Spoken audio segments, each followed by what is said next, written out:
ಜಾತಿ ಗಣತಿ ವರದಿ ಈಗ ರಾಜ್ಯ ರಾಜಕೀಯದಲ್ಲಿ ದೊಡ್ಡ ಸಂಚಲನ ಸೃಷ್ಟಿಸಿದೆ. ರಾಜಕೀಯ ನಾಯಕರ ಮಧ್ಯೆ ಜಾತಿ ಜ್ವಾಲೆ ಎಬ್ಬಿಸಿದೆ. ಪ್ರಬಲ ಸಮುದಾಯಗಳ ನಾಯಕರು ತಮ್ಮ ಪಕ್ಷದ ವಿರುದ್ಧ ಗುಡುಗುವಂತಾಗಿದೆ.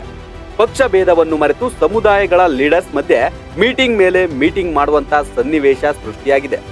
ಅದರಲ್ಲೂ ಡಿಸಿಎಂ ಡಿಕೆಶಿಗೆ ಒಂದು ರೀತಿಯಲ್ಲಿ ಇಕ್ಕಟ್ಟಿನ ಪರಿಸ್ಥಿತಿ ಬಂದೊದಗಿದೆ. ಜಾತಿ ಗಣತಿ ವರದಿ ಒಪ್ಪಿದ್ರೆ ಒಂದು ಸಂಕಷ್ಟ, ಒಪ್ಪದಿದ್ರೆ ಮತ್ತೊಂದು ಸಂಕಷ್ಟ ಅನ್ನೋ ಇಕ್ಕಟ್ಟು ಸೃಷ್ಟಿಯಾಗಿದೆ. ಜಾತಿ ಗಣತಿ ವರದಿ ಡಿಸಿಎಂ ಡಿಕೆಶಿಗೆ ಅಗ್ನಿ ಪರೀಕ್ಷೆ. ಹೌದು, ಜಾತಿ ಗಣತಿಯೇ ಅವೈಜ್ಞಾನಿಕವಾಗಿದೆ. ತಳಮಟ್ಟದಲ್ಲಿ ಮನೆ ಮನೆಗೆ ಭೇಟಿ ನೀಡಿ ಸರಿಯಾಗಿ ಗಣತಿ ಮಾಡಿಲ್ಲ ಅಂತ ಪ್ರಬಲ ಸಮುದಾಯಗಳು ಗಟ್ಟಿಯಾಗಿ ವಿರೋಧ ಮಾಡ್ತಿವೆ.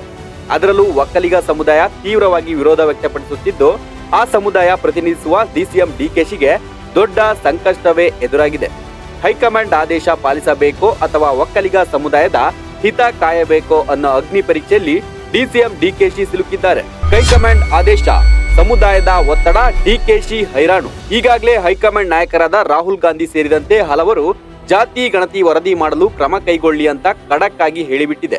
ಹೀಗಾಗಿ ಡಿಸಿಎಂ ಆಗಿರುವ ಡಿಕೆಶಿ ಹೈಕಮಾಂಡ್ ಆದೇಶದ ವಿರುದ್ಧ ತುಟಿ ಬಿಚ್ಚುವಂತಿಲ್ಲ. ಮತ್ತೊಂದೆಡೆ ಒಕ್ಕಲಿಗ ಸಮುದಾಯ ತೀವ್ರವಾಗಿ ಜಾತಿ ಗಣತಿ ವರದಿಯನ್ನ ವಿರೋಧಿಸಿದೆ. ನಿನ್ನೆಯ ಡಿಕೆಶಿ ಸಮ್ಮುಖದಲ್ಲಿ ನಡೆದ ಒಕ್ಕಲಿಗ ಶಾಸಕರ ಸಭೆಯಲ್ಲೂ ಜಾತಿ ಗಣತಿ ವಿರುದ್ಧ ಚರ್ಚೆ ನಡೆದಿದೆ. ಯಾವುದೇ ಕಾರಣಕ್ಕೂ ವರದಿಯನ್ನ ಬೆಂಬಲಿಸುವುದು ಬೇಡ ಅಂತ ಒತ್ತಡ ಹೇರಲಾಗಿದೆ ಅಂತ ಹೇಳಲಾಗ್ತಿದೆ. ಹೀಗಾಗಿ ಡಿಕೆಶಿ ಈಗ ಹೈಕಮಾಂಡ್ ಆದೇಶಕ್ಕೆ ತಲೆಬಾಗಬೇಕೋ ಅಥವಾ ಒಕ್ಕಲಿಗ ಸಮುದಾಯ ಆಜ್ಞೆ ಪಾಲಿಸಬೇಕೋ ಎಂದು ತಿಳಿಯೋದಾಗಿದೆ. ಒಕ್ಕಲಿಗ ಶಾಸಕರ ಸಭೆಯಲ್ಲಿ ಡಿಕೆಶಿ ಸಂದೇಶ ರವಾನೆ. ನಿನ್ನೆಯ ಮೀಟಿಂಗ್ ನಲ್ಲಿ ಡಿಕೆ ಶಿವಕುಮಾರ್ ಒಕ್ಕಲಿಗರ ಶಾಸಕರ ಜೊತೆಗೆ ಚರ್ಚೆ ನಡೆಸಿದ್ದಾರೆ. ಆ ಸಭೆಯಲ್ಲಿ ಒಕ್ಕಲಿಗ ಸಮುದಾಯದ ಹಿತಕ್ಕೆ ಸಿದ್ಧ ಎಂಬ ಸಂದೇಶ ರವಾನೆ ಮಾಡಿದ್ದಾರೆ. ಆ ಮೀಟಿಂಗು ಮೊದಲು ನಿರ್ಮಲಾನಂದನಾಥ ಶ್ರೀಗಳನ್ನ ಭೇಟಿಯಾಗಿ ಡಿಕೆಶಿ ಚರ್ಚೆ ನಡೆಸಿದ್ರು. ಈ ವೇಳೆ ಸಮುದಾಯದ ಹಿತ ಕಾಯುವಂತೆ ಶ್ರೀಗಳ ನಿರ್ದೇಶನ ನೀಡಿದ್ರು ಅನ್ನೋ ಮಾಹಿತಿ ಸಿಕ್ಕಿದೆ. ಹೀಗಾಗಿ ಡಿಕೆಶಿ ಈಗ ಒಕ್ಕಲಿಗ ಸಮುದಾಯದ ಹಿತ ಕಾಯುತ್ತೇನೆ ಅನ್ನೋ ಪಾಸ್ ಮಾಡಿದ್ದಾರೆ. ನಾಳಿನ ಸಂಪುಟ ಸಭೆ ಮೇಲೆ ನಿಂತಿದೆ ಜಾತಿ ಗಣತಿ ಭವಿಷ್ಯ. ಈ ಎಲ್ಲ ವಿರೋಧದ ಮಧ್ಯೆ ನಾಳೆ ಸಿಎಂ ಸಿದ್ದರಾಮಯ್ಯ ನೇತೃತ್ವದಲ್ಲಿ ಸಚಿವ ಸಂಪುಟ ಸಭೆ ನಡೆಯಲಿದೆ. ಆ ಸಭೆಯಲ್ಲಿ ಜಾತಿ ಗಣತಿ ವರದಿ ವಿಚಾರವಾಗಿ ಸಾಧಕ ಬಾಧಕಗಳ ಕುರಿತು ಚರ್ಚೆ ಆಗಲಿದೆ. ಪ್ರಬಲ ಸಮುದಾಯಗಳ ವಿರೋಧದ ಮಧ್ಯೆ ನಾಳೆ ಯಾವ್ಯಾವ ಸಮುದಾಯದ ಸಚಿವರು ಏನೇನ್ ತಕರಾರು ಎತ್ತಬಹುದು ಅನ್ನೋ ಕುತೂಹಲ ಹೆಚ್ಚಾಗಿದೆ.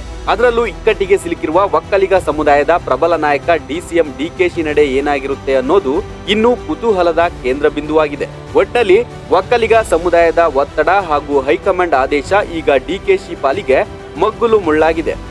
ಈಗ ಹೈಕಮಾಂಡ್ ಆದೇಶ ಪಾಲಿಸಿದ್ರೂ ಕಷ್ಟ, ಸಮುದಾಯದ ಒತ್ತಡವನ್ನ ಕಡೆಗಣಿಸಿದ್ರೂ ಸಂಕಷ್ಟ. ಹೀಗಾಗಿ ಡಿಕೆಶಿ ಯಾವ ನಿಲುವು ಅನುಸರಿಸುತ್ತಾರೋ ಕಾದು ನೋಡಬೇಕು. Bureau report, boss TV Kannada. Latest ಹಾಗೂ ಇಂಟ್ರೆಸ್ಟಿಂಗ್ ಸುದ್ದಿಗಳಿಗಾಗಿ ಬಾಸ್ ಟಿವಿ ಕನ್ನಡ ಚಾನೆಲ್ನ ಸಬ್ಸ್ಕ್ರೈಬ್ ಮಾಡಿ. ಹಾಗೆಯೇ ಬೆಲ್ ಐಕಾನ್ ಪ್ರೆಸ್ ಮಾಡಿ. ಇದರ ಜೊತೆಗೆ ಫೇಸ್ಬುಕ್, ಇನ್ಸ್ಟಾಗ್ರಾಮ್, ಎಕ್ಸ್ ನಲ್ಲೂ ಮಿಸ್ ಮಾಡದೆ ಫಾಲೋ ಮಾಡಿ.